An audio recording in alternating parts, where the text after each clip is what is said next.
धन्यवाद। सबसे पहले मैं अपने भाई का जयंत चौधरी जी को धन्यवाद कहना चाहता हूं। उन्होंने एक छोटे से राज्य से एक छोटी सी पार्टी को यहां में निमंत्रण करके अपना बड़ा दिल दिखाया है। I think Jayant, thank you very much. आपने ये जो सम्मान दिया है ये उसी विचारधारा से है कि आप जितने भी पिछड़े वर्ग से हो, कितनी भी छोटी जगह से हो, कितनी भी छोटे राज्य से हो, तभी भी आपका दर्जा सबके लिए एक ही है। और वही चौधरी जी का एक सपना था और एक सोच था, और आज आपने मुझे यहाँ में निमंत्रण करके आप सबके सामने मुझे एक अवसर दिया है, एक मौका दिया है कुछ कहने के लिए अपने राज्य के बारे, अपने क्षेत्र के बारे, नॉर्थ ईस्ट के बारे। मैं इसको आपका बड़प्पन समझता हूँ। Once again thank you very much for having invited me here. सबसे पहले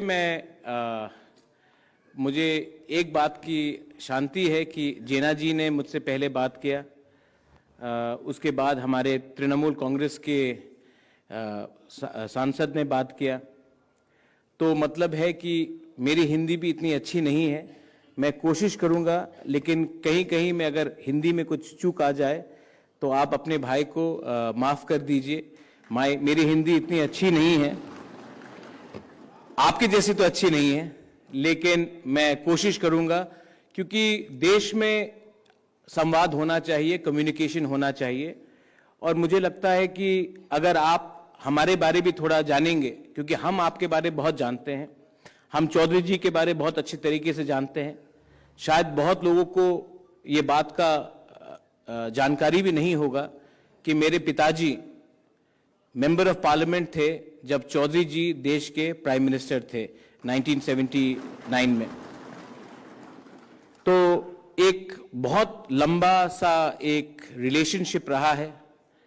और आज चौधरी जी का ये जो डेथ एनिवर्सरी है, लेकिन एक बात मैं याद करना चाहूँगा, और हमारे बीच में आज चौधरी अजीत सिंह जी नहीं है, लेकिन ये मेरी खुशनसीबी है कि उनके देहांत से पहले मेरी मुलाकात जयंत जी के संग उनके घर में हुई थी। और उस समय मैं कांग्रेस का अध्यक्ष था और मैं कांग्रेस पार्टी छोड़ रहा था। तो मैंने, हमारा उम्र भी कम है, तो मैंने कुछ कहा कि हम नहीं डरते हैं। तो उन्होंने एक दो चीज जो मुझे कहा था उस समय, और आज मैंने उन बातों में अमल किया। और आज मेरी एक छोटी सी पार्टी है जिसने अपने पहले इलेक्शन में जीत हासिल करके हम आज त्रिपुरा ट्राइबल ऑटोनमस काउंसिल में पावर में है 2 महीने के अंदर। तो उस समय उन्होंने, आप लोग ने मुझे महाराजा कह के जिक्र किया है, कोई महाराजा हूं नहीं मैं। हिंदुस्तान में कोई महाराजा नहीं है। एक महाराजा था, वो एयर इंडिया था, वो भी बिक गया है। हिंदुस्तान में कोई राजा नहीं है, महाराजा नहीं है। मैं भी एक ट्राइबल हूं, मैं नॉर्थ ईस्ट से आता हूं। हां, ये अलग बात है कि मेरे पिता या मेरे दादी और मेरे पूर्वजों ने एक समय त्रिपुरा में उनका राज था। आज मैं हिंदुस्तान का हूं और मैं यहां हिंदुस्तान की बात करने के लिए आया हूं, कोई परिवार के बारे में बात करने के लिए नहीं आया हूं। तो ये नॉर्थ ईस्ट में शायद आप लोग, बहुत लोग को शायद मालूम नहीं होगा कि नॉर्थ ईस्ट एक ऐसा क्षेत्र है जहां में हमारा पड़ोसी बांग्लादेश है, म्यांमार है, चाइना है, भूटान है, और बहुत लोग बोलते हैं तिब्बत है जो चाइना है। और हमारा जो कनेक्शन है देश के साथ, वो एक बहुत छोटे से रास्ते से जाता है, उनको अंग्रेजी में कहते हैं चिकन स्नेक। लेकिन अगर आप देखेंगे कि नॉर्थ ईस्ट के बारे, हमारे आम भारतीयों के बारे क्या जानकारी है। बहुत बार जब मैं दिल्ली आता हूं तो सब मेरे नॉर्थ ईस्ट के लोगों को कभी कहते हैं कि आप नेपाल से हो, कोई कहते हैं कि आप चाइना से हो, आप कोरिया से हो। और ये जो दूरी है, ये क्यों है? क्योंकि एक प्रोग्राम है, एक सोच है कि एक भारतीय को दूसरे भारतीयों से दूर रखा जाए। अंग्रेज ने डिवाइड एंड रूल पॉलिसी किया था और आज हिंदुस्तान में भी एक सोच है कि एक हिंदुस्तानी को दूसरे हिंदुस्तानी से अलग रखा जाए, कहीं में धर्म के नाम में, कहीं में जाति के नाम में, कहीं में कल्चर के नाम में। उनका खाना अलग है, इनका खाना अलग है। लेकिन मैं आपको एक बात बोलना चाहता हूं, हम लोग डरते नहीं हैं किसी से। और मैंने जैन भाई से एक चीज देखा है, किसान आंदोलन में एक चीज देखा है कि आप लोग भी डरते नहीं हैं किसी से। जो भी शासन, अभी मुझसे पहले शरद यादव जी ने एक बात कहा था कि सिचुएशन इस देश में ऐसा आ चुका है कि इमरजेंसी से खराब है। ये जो परिस्थिति है क्यों है? ये भय से ये परिस्थिति बनता है। अगर हिंदुस्तान में, अगर भारत में हमें डेमोक्रेसी ट्रू फॉर्म में चाहिए तो आपको, आपकी संख्या जितनी भी कम हो कुछ फर्क नहीं पड़ता है, आपको एक रहना पड़ेगा। आपको निडर होकर न्याय के लिए लड़ना पड़ेगा। बहुत लोग कहते हैं कि आपकी संख्या तो बहुत कम है, आप तो नॉर्थ ईस्ट से है, आपकी संख्या बहुत कम है। लेकिन संख्या सोच से बड़ी नहीं होती है। यहां में अगर एक नॉर्थ ईस्ट का एक छोटा सा लीडर यहां आकर चौधरी चरण सिंह के बारे बात कर रहा है तो मतलब है कि चौधरी चरण सिंह का सोच आज भी नॉर्थ ईस्ट में जिंदा है। मैं यहां में हमारे संग मनोज झा जी हैं। हम पिछले हफ्ते लंदन गए थे, पार्लियामेंट में हमारी बात हुई। ऑक्सफोर्ड, कैम्ब्रिज यूनिवर्सिटी में, ब्रिज इंडिया में आइडियाज ऑफ इंडिया के बारे में बात हुई। यह बात मैंने मनोज झा जी से बात नहीं की थी, मैं अभी बोल रहा हूं। मैं आपको एक उदाहरण देना चाहता हूं कि नॉर्थ ईस्ट के बारे क्या सोचा जाता है। मैं पार्लियामेंट में, हमारा एक भाषण था, जाने से पहले वहां में ब्रिटिश के एमपीज थे, हिंदुस्तान के बहुत एमपीज थे, डिग्नेटरीज थे। मैं अपना बात रखने जाने वाला था तो एक हाई कमीशन का एक ऑफिशियल आकर मुझे कहता है, प्रद्योत, हिंदुस्तान के खिलाफ कुछ मत कहना। तो मैंने कहा, भाई साहब क्यों? आप इतने लोग हैं यहां में इस कमरे में, आपने मेरे पास आकर ही क्यों कहा कि हिंदुस्तान के खिलाफ कुछ मत कहो? तो वो चुप रहा। तो मैंने उनको बोला, आप जानते हैं कि मेरे दादी ने ही इंस्ट्रूमेंट ऑफ एक्सेशन में साइन कर कर हम हिंदुस्तान का एक अंग बने। आप मुझे ही क्यों टारगेट कर रहे हो? इस कमरे में तो बहुत लोग हैं।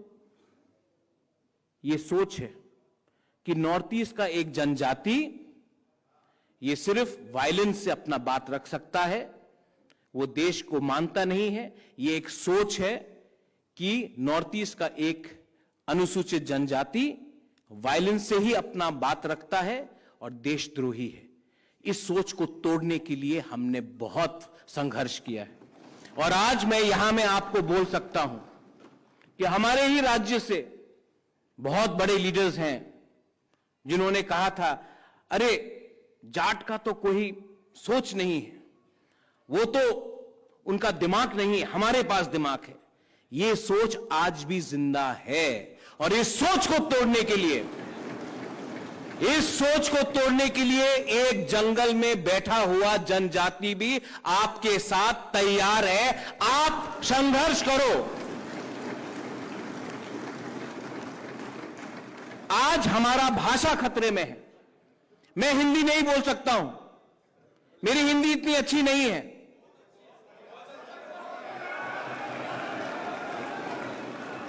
लेकिन मैं हिंदी से आपसे संवाद कर रहा हूं। लेकिन मेरा भी एक भाषा है, कोकबोरोक, जो टिबेटो बर्मीज है।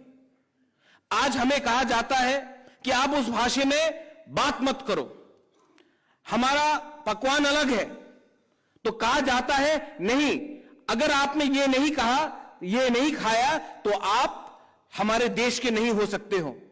हमारा जो वस्त्र है, रिग्नाई, ट्राइबल लोग हम लोग पहनते हैं, बोलते नहीं, जब तक आप ये नहीं वस्त्र पहनोगे तो आप देश के नहीं हो। ये कैसा देश है?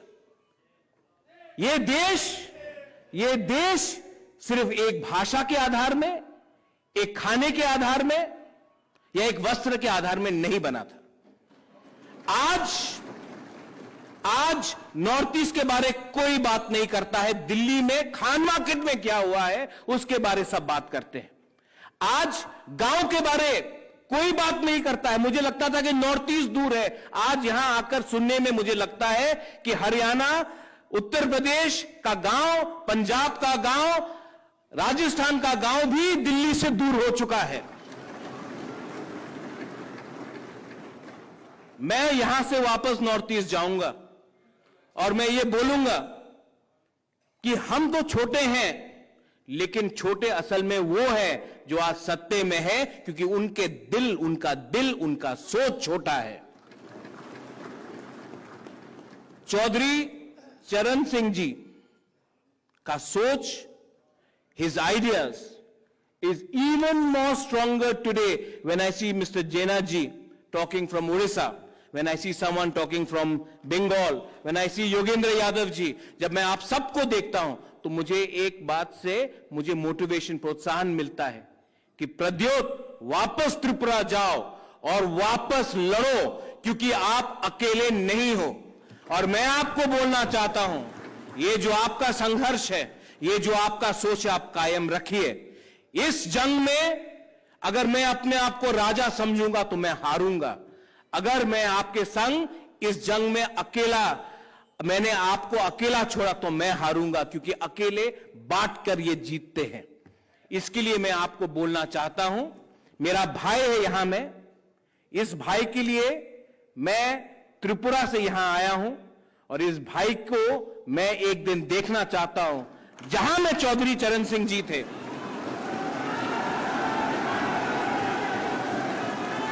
आज मैं आपको बोलना चाहता हूं कि किसान का बेटा इस देश का प्रधानमंत्री क्यों नहीं बन सकता?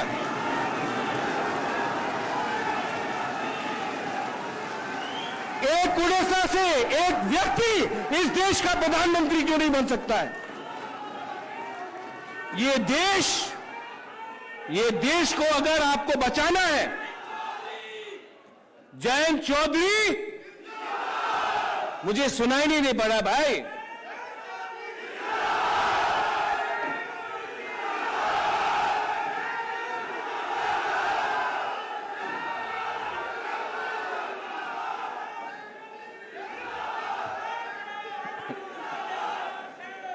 अब जयंत भाई, मैं जाट बन चुका हूं।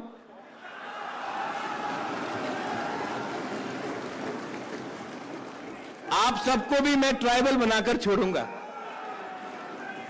इतना ही बात रख के मैं आप सबको कहना चाहता हूं कि मैं आपका आभारी हूं। आपने मुझे यहां में एक मौका दिया और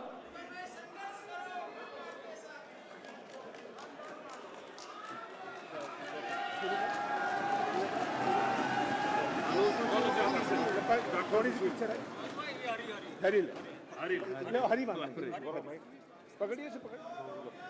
वेरी वेल सेड सर, बहुत ही बढ़िया जी, बहुत बढ़िया, गजब, सारी महफिल गजब, बहुत बढ़िया। सोच रहे थे बाद में मिलेंगे, लेकिन take your number and will come to visit you.